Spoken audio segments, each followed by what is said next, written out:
বলিউড তারকা দম্পতি অভিষেক বচ্চন ও ঐশ্বর্য রায় বচ্চনের স্মৃতি আজও যেন জীবন্ত গঙ্গাপাড়ের আগরপাড়ার সাহেব কুঠিতে। 2009 সালের ফেব্রুয়ারিতে মণিরত্নম পরিচালিত রাবণ সিনেমার শুটিং চলাকালীন এই অঞ্চল হয়ে উঠেছিল কার্যত এক টুকরো মুম্বাই। চলচ্চিত্রের শুটিং হয়েছিল আগরপাড়া জুট মিল সংলগ্ন ঐতিহাসিক সাহেব কুঠিতে।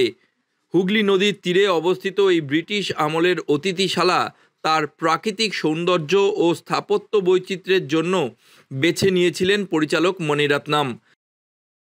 সাহেব কুটির হচ্ছে সাহেবদেরই, মানে ব্রিটিশদের সময় থেকেই ওইটা সাহেবদের থাকার জায়গা ছিল। যে রোডটার নাম বিটি রোড থেকে সাহেব কুটির অব্দি যে রোডটা ইলিয়াস রোডটা ইলিয়াস সাহেবের নামে এখনো রয়ে গেছে। মানে সাহেব কুটিরটা রয়ে গেছে, কোনো সাহেবও থাকে না। এটা ভাড়া দেওয়া হয় অ্যাট প্রেজেন্ট।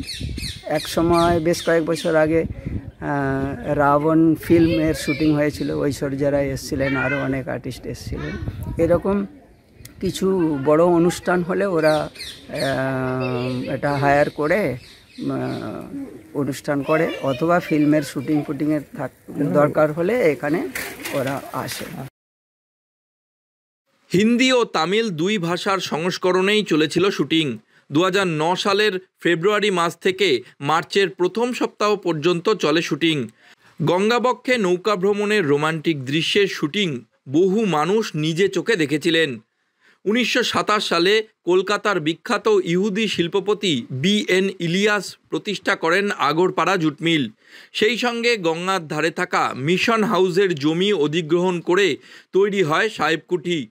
1985 সাল থেকে সাহেব কুঠি চলে যায় সারদা গ্রুপের মালিকানায়। কুঠির চারপাশে রয়েছে বাগান, মাঠ, সুইমিং পুল, সব মিলিয়ে যেন এখানে রয়েছে সিনেমাটিক পরিবেশ।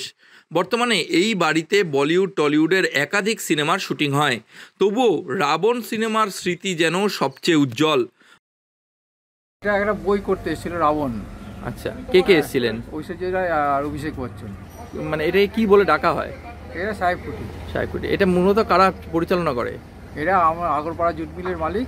আচ্ছা, ওরাই পরিচালনা। শুটিং হয় মাঝে মাঝে, খুব একটা নয়, হয় মাঝে মাঝে। যাদের সোর্স আছে বাবুর সঙ্গে তাদেরই একমাত্র দেয়, এছাড়া কাউকে দেয় না।